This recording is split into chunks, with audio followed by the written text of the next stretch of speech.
नमस्कार दोस्तों, बहुत बहुत स्वागत है आपका इंडिया नाउ में और मैं हूं संदीप पाल। आखिरकार आज मुख्तार अंसारी मिट्टी में मिल गया और इसी के साथ जरायम की दुनिया का एक बहुत बड़ा अध्याय हमेशा हमेशा के लिए बंद हो गया। 63 साल के मुख्तार अंसारी पर 65 से ज़्यादा मुकदमे दर्ज थे। एक लंबा चौड़ा आपराधिक इतिहास रहा है मुख्तार अंसारी का, लेकिन इन सब के बावजूद मुख्तार अंसारी की इमेज गाजीपुर में किसी मसीहा से कम नहीं थी, जिसकी तस्वीर देखने को मिली आज। जब मुख्तार अंसारी का आज जनाजा निकला तो उसमें शामिल होने के लिए हज़ारों की तादाद में लोग उमड़ पड़े। पूरा गाजीपुर मानो मुख्तार अंसारी की अंतिम यात्रा में शामिल होने के लिए पहुंच गया और जिसके मद्देनज़र पूरे ज़िले में भारी पुलिस बल तैनात किया गया था। धारा 144 पहले ही लगी हुई थी और जब मुख्तार अंसारी का जनाजा कब्रिस्तान पर पहुंचा तो कब्रिस्तान पर पहले से हज़ारों की तादाद में लोग जमा थे और सब मुख्तार अंसारी के अंतिम दर्शन करना चाह रहे थे। और इसको लेकर पुलिस प्रशासन और मुख्तार अंसारी के जो चाहने वाले हैं उनको लेकर थोड़ी नोकझोंक भी हुई, लेकिन पुलिस के आगे किसी की नहीं चली और कब्रिस्तान के अंदर कुछ चुनिंदा लोगों को और जो उनके परिवार के करीबी थे उनको ही जाने की इजाज़त मिली। और इसी के साथ मुख्तार अंसारी को दफना दिया गया। हालांकि उनके जो बेटे हैं अब्बास अंसारी और उनकी पत्नी मुख्तार अंसारी को आखिरी बार नहीं देख सके, क्योंकि अब्बास अंसारी जेल में बंद हैं और जो उनकी पत्नी है वो फ़रार चल रही है। मुख्तार अंसारी के जनाजे में इतनी भीड़ थी कि परिवार के लोगों को माइक लेकर ये अपील करनी पड़ी कि इतने लोग जमा ना हों, सबको उनके अंतिम दर्शन करने का मौका मिलेगा, लेकिन बारी बारी से आज ही के दिन सब लोग इकट्ठा ना हो। अब सवाल ये उठ रहे हैं, क्या मुख्तार अंसारी वाकई गाजीपुर की जनता के लिए मसीहा था या फिर उसके रसूख, उसकी हनक और उसकी पहुंच के चलते पब्लिक उसे गाजीपुर का रॉबिन हुड मानती थी। दरअसल ज़्यादातर जो बाहुबली माफिया और जो डॉन होते हैं उनकी इमेज अपने इलाकों में रॉबिन हुड जैसी ही होती है, फिर चाहे वो अतीक अहमद हों, फिर चाहे वो बिहार के शहाबुद्दीन रहे हों या फिर मुख्तार अंसारी हों। तो इस वीडियो में हम आपको बताएंगे कि कैसे मुख्तार अंसारी माफिया से बने माननीय और जरायम की दुनिया से कैसे सियासत में उनकी एंट्री हुई। इस वीडियो में हम आपको मुख्तार अंसारी की पूरी कहानी बताएंगे। अगर वीडियो पसंद आए तो कमेंट्स कर अपनी राय दें और चैनल को लाइक, शेयर और सब्सक्राइब करना ना भूलें। एक वक्त था जब मुख्तार अंसारी की गाजीपुर में तूती बोलती थी। उसके नाम की हनक और धमक इतनी थी कि अगर उसके गुर्गों के फ़ोन भी किसी के पास पहुंच जाते थे तो वो कांप उठते थे, फिर चाहे वो बड़े बड़े बिल्डर हों या फिर कहिए प्रशासन के बड़े बड़े अधिकारी हों। दरअसल मुख्तार अंसारी की पहुंच सियासत के ऊंचे पायदान तक भी थी। यही वजह थी कि वो राजनीति की आड़ में अपनी क्राइम कुंडली को और चमकाता चला जा रहा था। लेकिन फ़िलहाल आज मुख्तार अंसारी मिट्टी में मिल गए। दरअसल मुख्तार अंसारी की मौत पर भी सवाल खड़े हो रहे हैं। जो मुख्तार अंसारी के परिवार वाले हैं उनका आरोप है कि मुख्तार अंसारी को स्लो पॉइज़न दिया जा रहा था, जहर दिया जा रहा था, जिसके चलते उनकी मौत हुई। हालांकि जो मेडिकल बुलेटिन अस्पताल की तरफ से जारी हुआ है उसमें बताया गया है कि मुख्तार अंसारी की मौत दिल का दौरा पड़ने से हुई है, हार्ट अटैक से हुई। तो फिलहाल इस पूरे मामले के अब न्यायिक जांच के आदेश दे दिए गए हैं। अब जब जांच आएगी तो पता चल जाएगा, दूध का दूध पानी का पानी हो जाएगा कि मुख्तार अंसारी की मौत नेचुरल थी या फिर उसकी मौत के पीछे कोई साजिश थी। दरअसल बताया जाता है कि जो क्रिमिनल बनता है या जो अपराध करता है उसके पीछे कोई वजह होती है, उसके पीछे कोई वजह होती है, कुछ ज़रूरतें होती हैं या कुछ उसके साथ ऐसा हुआ होता है कि कोई शख्स अपराध की राह पे निकल चुका होता है। लेकिन मुख्तार अंसारी के साथ ऐसा कुछ नहीं था। मुख्तार अंसारी ना तो किसी गरीब परिवार से बिलोंग करता था, मुख्तार अंसारी के साथ ना तो किसी तरह का अत्याचार हुआ था, मुख्तार अंसारी पर ना ही तो किसी तरह का दबाव था। मुख्तार अंसारी के साथ ऐसा कुछ भी नहीं था। उसके बावजूद आखिर मुख्तार अंसारी ने जरायम की दुनिया में कदम क्यों रखा, ये बड़ा सवाल है। पहले हम आपको मुख्तार अंसारी के परिवार के बारे में बताते हैं, जिसे जानकर आप भी हैरान रह जाएंगे कि इतने अच्छे परिवार से ताल्लुक़ रखने वाला शख्स भी क्या जुर्म की दुनिया में दाखिल हो सकता है? क्या मुख्तार अंसारी ने अपने शौक़ पूरे करने के लिए जुर्म की दुनिया में कदम रखा, या अपनी धमक चमक बरकरार रखने के लिए जुर्म की दुनिया में कदम रखा? तो पहले हम आपको मुख्तार अंसारी के परिवार का एक छोटा सा इंट्रो देते हैं। मुख्तार अंसारी का जन्म गाजीपुर के मोहम्मदाबाद में हुआ था। जो उनके पिता थे सुभान उल्लाह अंसारी और माँ बेगम राबिया थी। और मुख्तार अंसारी का जन्म गाजीपुर के बहुत ही प्रतिष्ठित परिवार में हुआ था। 17 साल से ज़्यादा का वक्त मुख्तार अंसारी ने जेल में ही काटा है। अगर मुख्तार अंसारी के परिवार की बात करें तो जो उनके दादा थे डॉक्टर मुख्तार अहमद अंसारी, वो फ्रीडम फाइटर थे और गांधी जी के साथ उन्होंने काम किया था, स्वतंत्रता सेनानी थे वो, और करीब 1 साल के लिए कांग्रेस के राष्ट्रीय अध्यक्ष भी रहे थे उस दौर में जब देश आज़ादी की लड़ाई लड़ रहा था, जब देश गुलामी की जंजीरों में जकड़ा हुआ था। तब मुख्तार अंसारी के पिता स्वतंत्रता सेनानी का काम कर रहे थे और तब एक ही पार्टी हुआ करती थी, कांग्रेस पार्टी, और उसके वो राष्ट्रीय अध्यक्ष भी 1 साल रहे। इसके अलावा मुख्तार अंसारी के नाना ब्रिगेडियर मोहम्मद उस्मान, जिन्हें 1947 की लड़ाई में शहादत के लिए महावीर चक्र से सम्मानित किया गया था, जिनके नाना ने देश के लिए कुर्बानी दी थी, जो देश के लिए शहीद हुए थे, मोहम्मद उस्मान, वो मुख्तार के नाना थे। मुख्तार के पिता सुभान उल्लाह अंसारी गाजीपुर में भी उनकी साफ सुथरी छवि थी और वो हालांकि राजनीति में सक्रिय थे। वहीं भारत के उपराष्ट्रपति हामिद अंसारी भी मुख्तार अंसारी के रिश्ते में चाचा लगते थे। तो मुख्तार अंसारी के परिवार में कई प्रतिष्ठित लोग थे। फिर ऐसी क्या ज़रूरत आन पड़ी कि मुख्तार अंसारी को जुर्म के रास्ते पर निकलना पड़ा? मुख्तार अंसारी की क्राइम कुंडली खंगालने के लिए आपको चलना होगा करीब 40 साल पीछे।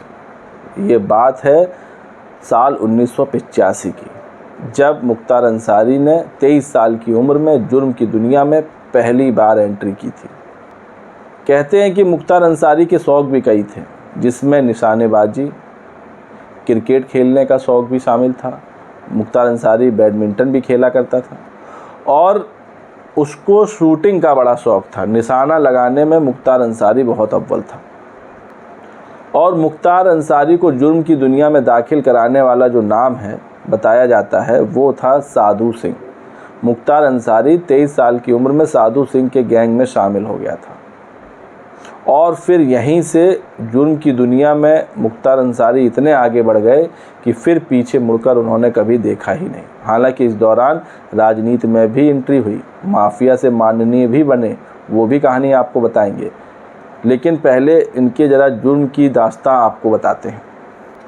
1988 में गाजीपुर में मंडी परिषद की ठेकेदारी को लेकर सच्चिदानंद राय की हत्या के मामले में मुख्तार अंसारी का नाम आया था। फिर सिपाही राजेंद्र सिंह की हत्या का आरोप भी मुख्तार अंसारी पर लगा था और ये वो दौर था जब ब्रजेश सिंह का नाम पूर्वांचल में तमाम सरकारी ठेकों पर कब्जेदारी को लेकर आना शुरू हो गया था और ठेकेदारी में वर्चस्व की जंग को लेकर ब्रजेश सिंह और मुख्तार अंसारी आमने सामने आ गए थे। और फिर पूर्वांचल में जुर्म का एक नया अध्याय शुरू हुआ जो काफ़ी लंबा चला। एक बार जुर्म की दुनिया में एंट्री होने के बाद मुख्तार अंसारी का कद लगातार बढ़ता जा रहा था। PWD के ठेकों को लेकर वर्चस्व की जंग पूर्वांचल में अपने चरम पर थी, जब ब्रजेश सिंह और मुख्तार अंसारी के गैंग के बीच आपस में भिड़ंत की खबरें आती थीं, गोलीबारी होती थी जिसमें कई लोगों की जान भी जाती थी। एक ऐसा हत्याकांड हुआ जिसने मुख्तार अंसारी की पूरी ज़िंदगी बदल दी, जिसके चलते उसको लंबे वक्त तक जेल में रहना पड़ा। वाक़या है साल 2002 को, जब बीजेपी विधायक कृष्णानंद राय ने अंसारी परिवार के पास साल 1985 में गाजीपुर की मोहम्मदाबाद विधानसभा सीट छीन ली थी। और ये बात मुख्तार अंसारी को बिल्कुल नागवार गुजरी और इसके बाद कृष्णानंद राय मुख्तार के टारगेट पर आ गए। नतीजा ये रहा कि कृष्णानंद राय विधायक के तौर पर अपना पूरा कार्यकाल भी नहीं कर पाए थे। इसी दौरान 3 साल बाद यानी 2005 में उनकी हत्या कर दी गई। कृष्णानंद राय एक कार्यक्रम में शामिल होकर अपने गांव लौट रहे थे। इसी दौरान घात लगाए बदमाशों ने घेर कर गोलियों की बौछार कर दी। बताया जाता है कि कृष्णानंद राय को करीब 60 से 70 गोली मारी गई थी और मुख्तार के गुर्गों ने ऐसा इलाका चुना था जहां से भागने की कोई गुंजाइश ही ना हो। और उस दौर में मुख्तार अंसारी के पास AK-47 थी, जिससे इस हत्याकांड को अंजाम दिया गया था और दनादन गोलियां बरसाई गई थी। करीब 500 राउंड फायरिंग की गई थी, जिसके बाद पूरा इलाका दहल उठा था और इस हत्याकांड की गूंज गाजीपुर से लेकर दिल्ली तक पहुंची थी और जिसमें कृष्णानंद राय समेत 7 लोगों की हत्या हुई थी। ये हत्याकांड देश की राजनीति का सबसे बड़े हत्याकांडों में एक माना जाता है। ये उस दौर की बात थी जब मुख्तार अंसारी को राजनीतिक संरक्षण भी प्राप्त था। मुख्तार अंसारी पहली बार BSP सुप्रीमो मायावती की पार्टी BSP से टिकट पाकर विधायक बना था और 1996 से लेकर 2017 तक लगातार 5 बार विधायक रहा। इस दौरान 2 बार निर्दलीय विधायक रहा और कभी BSP तो कभी सपा के टिकट पर चुनाव जीता। हालांकि एक बार अपनी खुद की पार्टी कौमी एकता पार्टी बनाई थी, उससे भी चुनाव लड़ा था और जीत दर्ज की थी। तो 5 बार मुख्तार अंसारी विधायक रह चुका था। तो जब कृष्णानंद हत्याकांड हुआ तो इस मामले की जांच CBI को सौंपी गई और कृष्णानंद राय की जो पत्नी है अलका राय, उन्होंने सुप्रीम कोर्ट में इस केस को 2013 में गाजीपुर से दिल्ली ट्रांसफ़र करने की अपील की थी, क्योंकि गवाह मुकर रहे थे। मुख्तार अंसारी का खौफ इतना था कि गवाह भी मुकर जाते थे और गवाही देने से डरते थे, जिसके चलते CBI को पर्याप्त सबूत नहीं मिल पा रहे थे और इसी के चलते मुख्तार अंसारी समेत कई आरोपियों को बरी कर दिया गया था। आलम यह था कि अगर कोई गवाह खुद को मजबूत करके गवाही देने की कोशिश भी करता था तो बीच रास्ते में ही उसको डरा धमकाकर शांत करा दिया जाता था, नहीं तो अंजाम भुगतने की धमकी देकर उसको खौफ दिखाया जाता था और कई की हत्या भी कराई गई। लेकिन मुख्तार अंसारी को पहली बार सबसे कठोर सज़ा मिली थी 21 सितंबर 2022 को, जब हाई कोर्ट ने उसे पहली बार 7 वर्ष की कठोर कारावास की सज़ा सुनाई थी। इसके बाद 23 सितंबर 2022 को लखनऊ की हजरतगंज कोतवाली में गैंगस्टर एक्ट के मामले में भी 5 साल की सज़ा सुनाई गई। फिर 29 अप्रैल 2023 को गाजीपुर में ही दर्ज गैंगस्टर एक्ट के तहत 10 साल की सज़ा सुनाई गई। 5 जून 2023 को कांग्रेस के जो अभी तत्कालीन UP प्रदेश अध्यक्ष हैं अजय राय, इनके भाई अवधेश राय की हत्या के मामले में कोर्ट ने मुख्तार अंसारी को आजीवन उम्र कैद की सज़ा सुनाई थी। जिसके बाद 23 मार्च 2024 को फर्जी शस्त्र लाइसेंस में दूसरी बार फिर उम्र कैद की सज़ा सुनाई गई और 9 महीने में मुख्तार अंसारी को 2 बार उम्र कैद की सज़ा सुनाई गई। तो इतनी उस लंबी सज़ाएं थी कि उसका जेल से निकलना तो बाहर अब मुमकिन नहीं था और पिछले 19 सालों से मुख्तार अंसारी जेल में ही बंद था। जेल से ही वो अपना नेटवर्क चला रहा था और मुख्तार अंसारी से जुड़े कई किस्से भी मशहूर हैं, जिसमें एक किस्सा ये भी है कि मुख्तार अंसारी को मछली खाना बड़ा पसंद था, यानी ताज़ी मछली खाना बड़ा पसंद था और मुख्तार अंसारी की इस डिमांड को पूरा करने के लिए जेल में ही तालाब खुलवा दिया गया और मछली पाली जाने लगी ताकि मुख्तार अंसारी ताज़ी मछली खा सके। और तो और मुख्तार अंसारी को शूटिंग और बैडमिंटन खेलने का भी शौक़ था, तो निशाना लगाने के लिए भी इंतज़ाम किए गए जेल में, शूटिंग के लिए भी इंतज़ाम किए गए।